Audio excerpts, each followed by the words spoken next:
नमस्कार मंडळी. जी महिला स्वयंपाक केल्यानंतर गॅस स्टोव्ह धुते, तिने कान उघडून लक्ष देऊन ऐकावे. तुमची ही एक छोटीशी चूक तुमच्या घरातील कोणाचे प्राण तर घेणार नाही ना.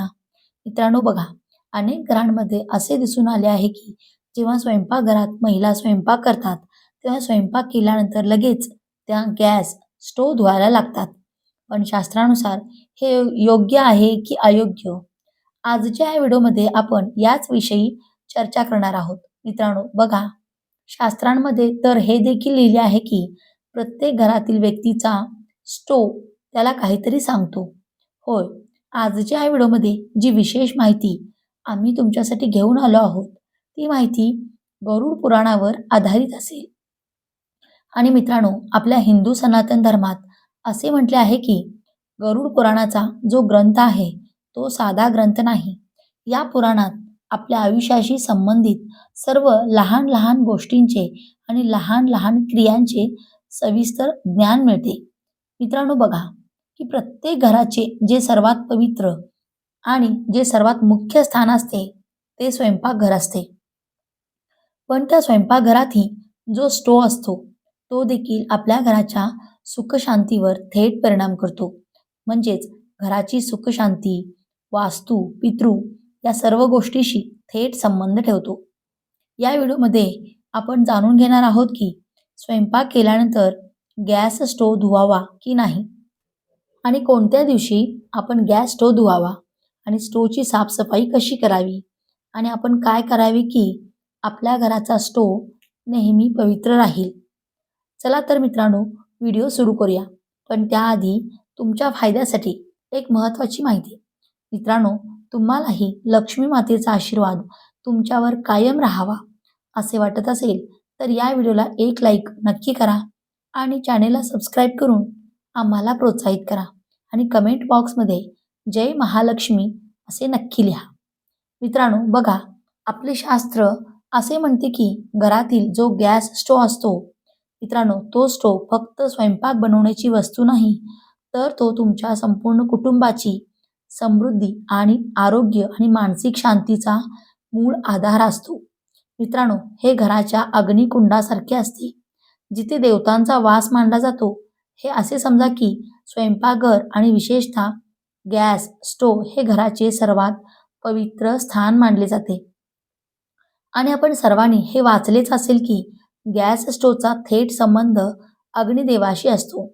मित्रांनो, गॅस स्टोव्ह ही अशी गोष्ट आहे जिथून अन्न शिजवले जाते, आणि असे म्हणतात की अन्न हेच प्राण आहे. मित्रांनो, जर प्राणच नसतील तर या जीवनाचा काय अर्थ राहील? गरुड पुराणात असे म्हटले आहे की यंत्र अन्नतंत्र लक्ष्मी, अर्थात जिथे थेट अन्नाचा सन्मान होतो तिथे लक्ष्मीचा वास असतो. आणि स्टोव्ह हे तेच स्थान आहे जिथे अन्न शिजवून संपूर्ण कुटुंबाचे पालन पोषण होते. त्यामुळे स्टोव्ह हे केवळ एक उपकरण नसून पूजनीय स्थान आहे. स्टोव्ह हे ते स्थान आहे जिथे आपण आपल्या घराची भाकरी बनवतो, आणि घराची भाकरीच घरातील सदस्यांवर खूप परिणाम करते. स्टोव्ह स्वच्छ असेल तर घरात देवी लक्ष्मी टिकते. स्टोव्ह घाण असेल, तुटलेला असेल किंवा काळा पडलेला असेल तर अन्नाच्या अशुद्धीमुळे आजार, क्लेश, पैशाची कमतरता आणि स्त्रीच्या जीवनात दुःखता येते. मित्रांनो, गरुड पुराणानुसार ही गोष्ट आजही अनेक महिलांना माहिती नाही की गॅस स्टोव्ह किंवा पारंपरिक स्टोव्ह अग्निदेवाशी जोडलेला असतो. मित्रांनो, अग्निदेवाला वेदांमध्ये देवाच्या मुखाचे स्थान प्राप्त आहे. हेच यज्ञाद्वारे सर्व देवांपर्यंत अन्न आहुती पोहोचवतात. त्यामुळे स्टोव्हला घरगुती यज्ञकुंड देखील मानले गेले आहे. मित्रांनो बघा, अग्नी काय आहे की जेव्हा जुन्या काळात लोकांना देवांना भोग लावायचा असायचा, किंवा आजही जेव्हा लोक देवांना भोग लावतात तेव्हा अग्नीतच ते भोग चढवतात. तर याच प्रकारे प्रत्येक वेळी जेव्हा एखादी स्त्री स्टोव्ह पेटवते तेव्हा ती नकळतपणे एक यज्ञ सुरू करते.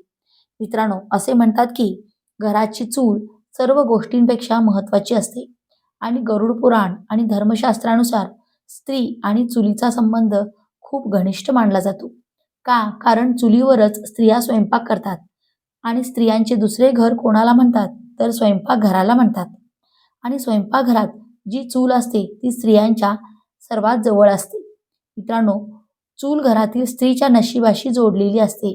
मित्रांनो, चूल घरातील स्त्रीच्या आजारपण, क्लेश, गरिबी, वास्तुदोष, पितृदोष या सर्व दोषांशी देखील जोडलेली असते. म्हणूनच मी तुम्हाला यापूर्वी अनेक वेळा सांगितले आहे की आपण आपल्या घरात चूल घाण ठेवू नये, तुटलेली चूल वापरू नये. कारण मित्रांनो, जर आपण गॅस, चूल नियमाशिवाय वापरली तर स्त्रीच्या आयुष्यात दुःख तर येईलच. यासोबतच स्त्रीला अपमानाचाही सामना करावा लागू शकतो आणि स्त्री रोग, कौटुंबिक तणावही येतो. म्हणूनच गॅस चुलीचा वापर करण्याबद्दल आपल्या शास्त्रांमध्ये काही कठोर नियमही सांगितलेले आहेत. त्यांचे पालन करणे खूप महत्त्वाचे आहे. चुलीची स्थिती स्त्रीचे मानसिक आणि कौटुंबिक संतुलन राखते. मित्रांनो, वास्तुशास्त्रात चूल ठेवण्याच्या दिशेचाही खूप चांगल्या प्रकारे उल्लेख मिळतो. स्वयंपाकघर आग्नेय दिशेला असावे आणि गॅस स्टोव्ह स्वयंपाकघरातील आग्नेय कोपऱ्यातच ठेवावा. कारण याला आग्नेय दिशा मानली जाते आणि ज्या घराच्या स्वयंपाकघरात स्टोव्ह आग्नेय दिशेला ठेवला जातो तो त्या घरात देवी देवतांचा वास असतो. आणि स्वयंपाक करताना तोंड पूर्व किंवा उत्तरेकडे असावे. म्हणजेच जेव्हा स्त्रिया गॅसवर स्वयंपाक करतात तेव्हा स्त्रियांचे तोंड एकतर पूर्वेकडे किंवा उत्तरेकडे असावे. कारण या दोन दिशा खूप शुभ मानल्या जातात आणि या दोन्ही दिशांमध्ये आपले देवी देवता विराजमान असतात. यानुसार मित्रांनो, जर स्टोव्ह पश्चिम किंवा दक्षिण दिशेला असेल तर असे म्हटले जाते की त्या घरात पैशाचा अपव्यय होतो, त्या घरात पैसा टिकत नाही, त्या घरात गरिबी, कंगालपणा येतो आणि त्या घरात समृद्धी अजिबात राहत नाही. आणि घराची सुखशांती कशावर अवलंबून असते? घराची सुखशांती घराच्या समृद्धीवर अवलंबून असते. म्हणून जर स्टोव्ह दक्षिण किंवा नैऋत्य कोपऱ्यात असेल तर आजार आणि अपघात वाढतात. म्हणजेच बघा मित्रांनो, जेव्हा अनेकदा आपल्या घरात एखाद्या व्यक्तीच्या तब्येतीत अचानक चढ उतार येऊ लागतात, कर्ज वाढू लागते, अडचणी वाढू लागतात, तेव्हा याचे कुठेतरी कारण हे देखील असू शकते की तुमच्या घरातील स्टोव्ह दक्षिण दिशेला लावलेला आहे. म्हणून लक्षात ठेवा की घराचा चुल्हा दक्षिण किंवा पश्चिम दिशेला लावू नये. आणि ईशान्य कोपरा, ज्याला उत्तर पूर्व मानले जाते, ईशान्य कोपऱ्यात चुल्हा असल्यास देवता क्रोधित होतात आणि देवता क्रोधित झाल्यास आपल्याला पितृदोष देखील लागतो. त्याचप्रमाणे मित्रांनो, असे म्हटले आहे की ईशान्य कोपऱ्यात चुल्हा ठेवल्याने कुटुंबात कलह सुरू होतात, कुटुंबातील लोकांचे एकमेकांशी पटत नाही आणि कुटुंब तुटू लागते. मित्रांनो, ज्यामुळे घरातील प्रत्येक व्यक्तीला मानसिक तणावाला सामोरे जावे लागते आणि घरात अशुभ शक्तींचा प्रवेश होतो. आणि जेव्हा घरात अशुभ शक्ती, नकारात्मक शक्ती येऊ लागतात तेव्हा कुटुंब कंगाल तर होतेच, कुटुंबाच्या आशा तुटू लागतात, कुटुंब उद्ध्वस्त होऊ लागते. म्हणून घराच्या ईशान्य कोपऱ्यात आपण कधीही चुल्हा ठेवू नये. महिलांनी विशेषतः लक्ष द्यावे, कारण महिला स्वयंपाकघरात सर्वात जास्त वेळ घालवतात. पण अनेकदा असे होते की काही घरात महिलांचे चालत नाही, तर महिलांनीही ही गोष्ट आपल्या घरातील सदस्यांना सांगावी की गॅसचा चुल्हा कोणत्या दिशेला ठेवणे योग्य असते आणि कोणत्या दिशेला ठेवणे चुकीचे असते. मित्रांनो बघा, साफसफाई प्रत्येक महिला करते, पण साफसफाई कशी करावी आणि कधी करावी हे माहीत नसते.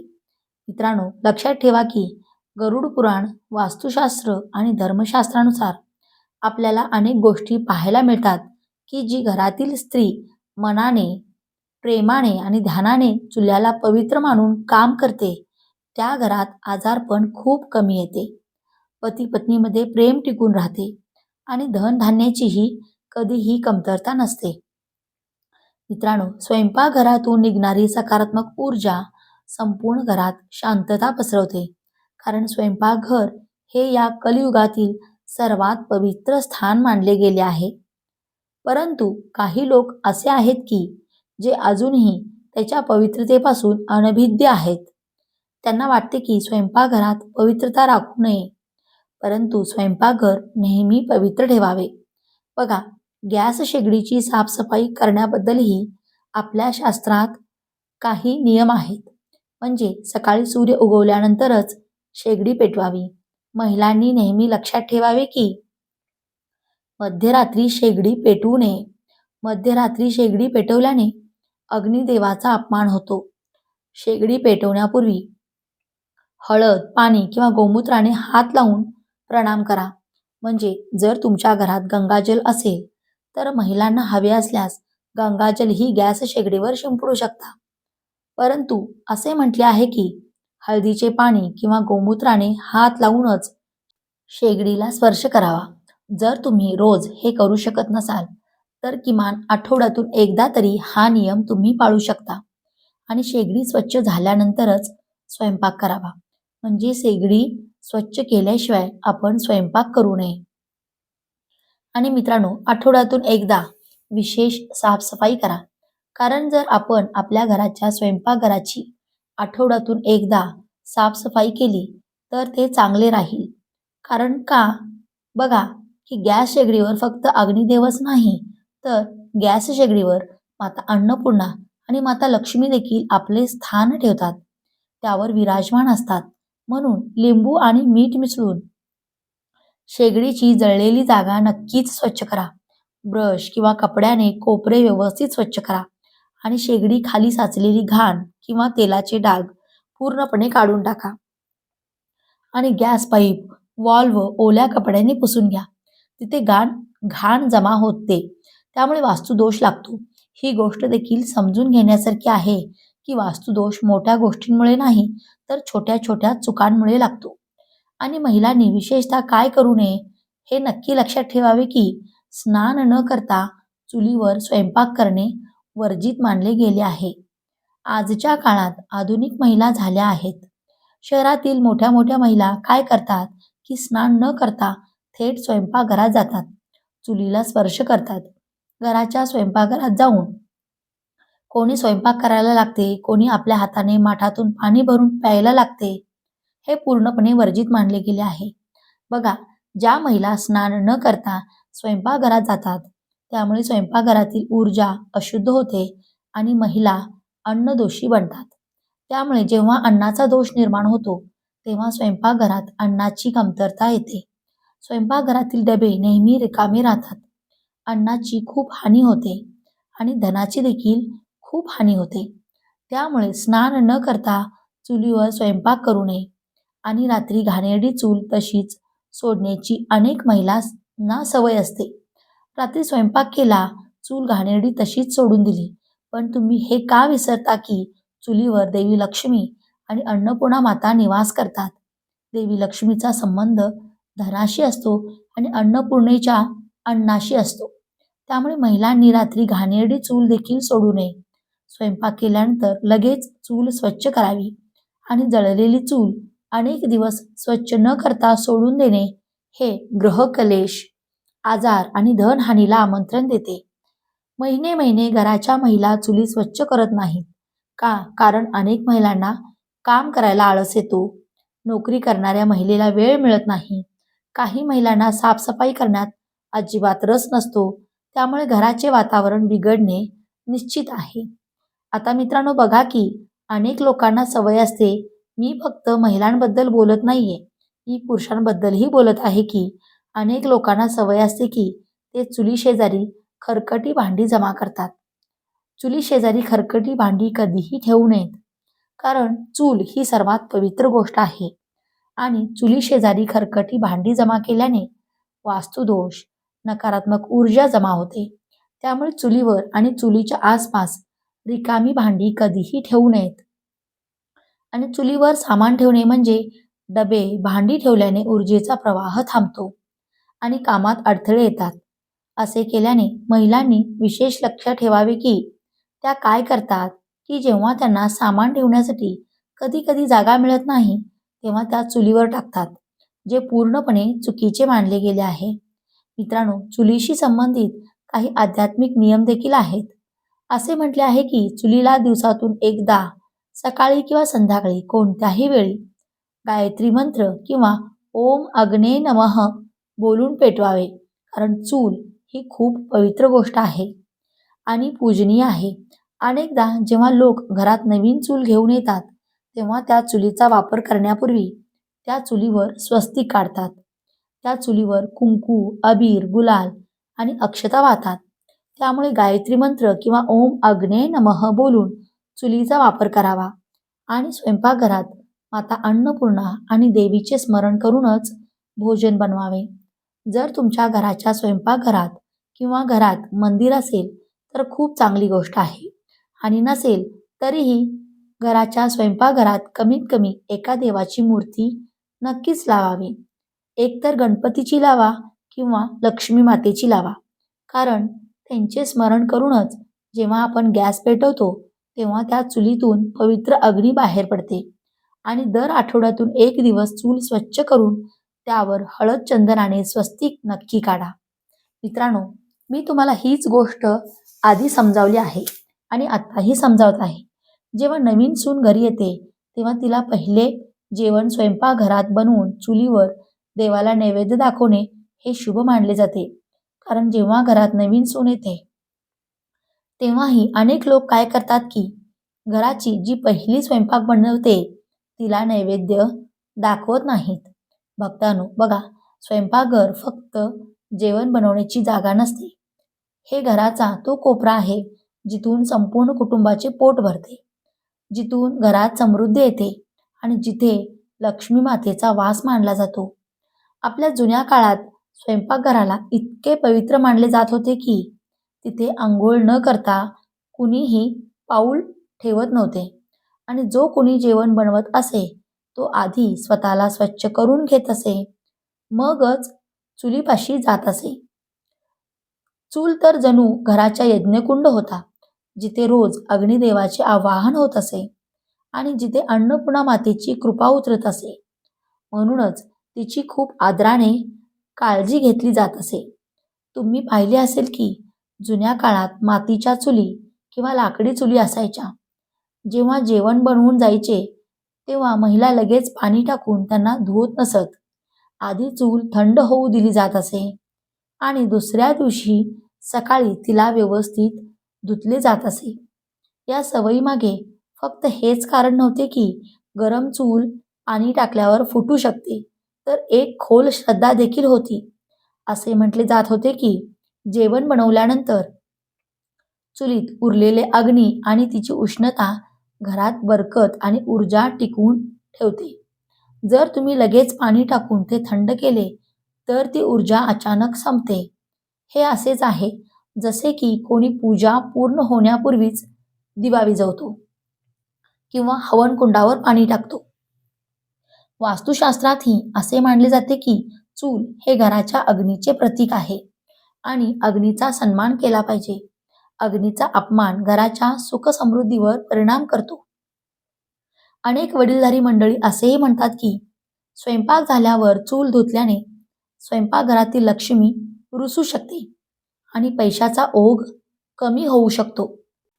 म्हणूनच त्या नेहमी म्हणायच्या की रात्री फक्त हलके पुसून घ्या आणि सकाळी धुवून स्वच्छ करा.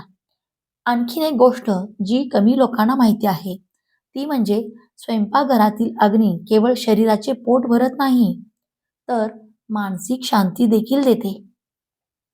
जेव्हा घरात स्वयंपाकघर स्वच्छ आणि व्यवस्थित असते, चूल आदराने सांभाळली जाते, तेव्हा घरातील लोकांमध्ये आपुलकी, प्रेम आणि समाधान वाढते.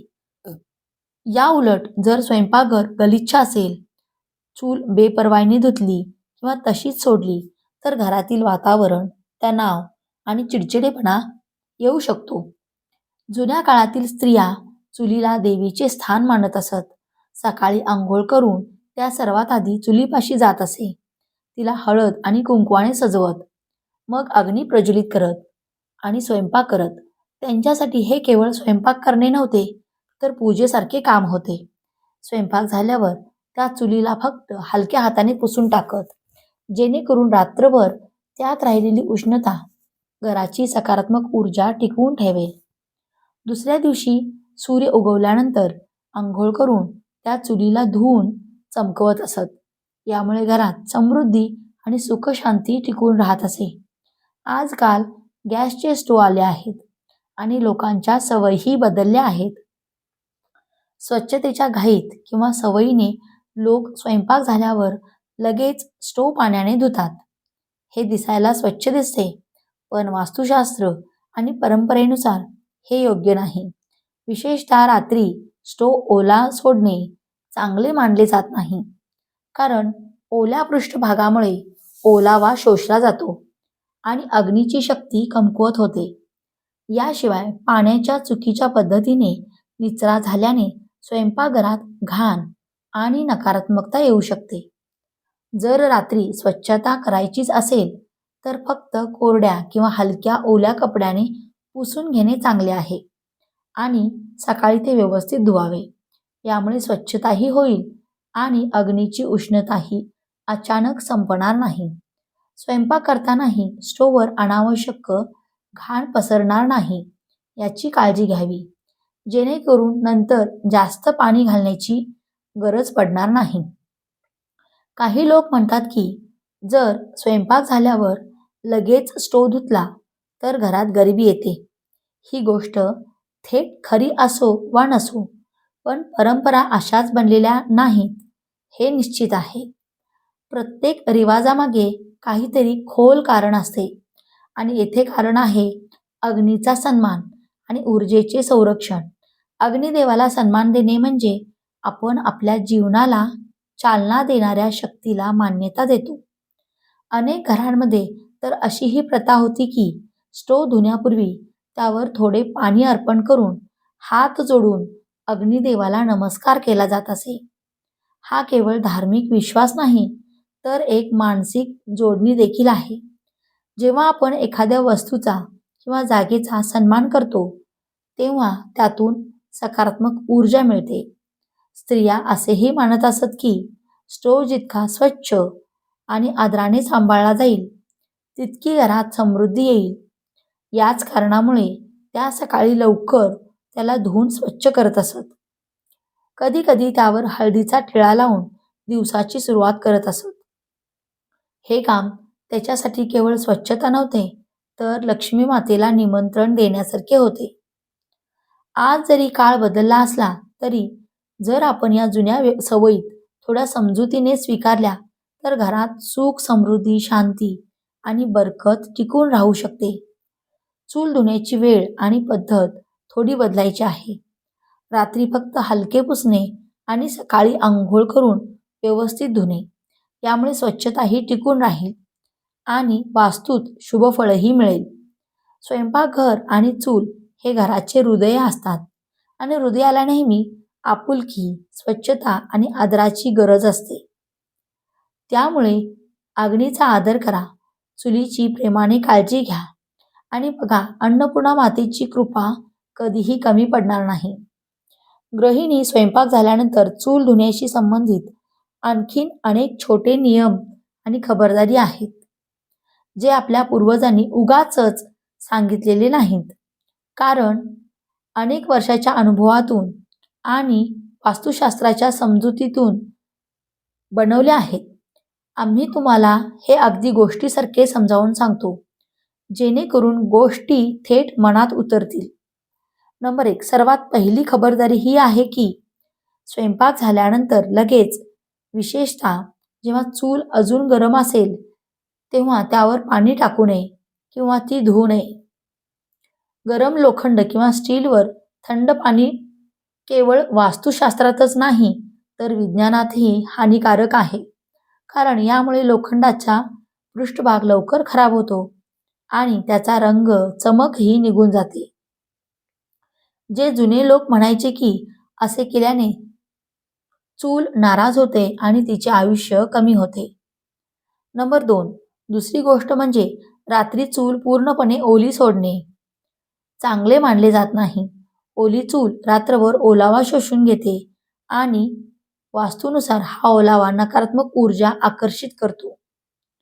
त्यामुळे जर साफसफाई करायचीच असेल तर फक्त हलक्या ओल्या कपड्याने पुसून टाका आणि ती सुकू द्या.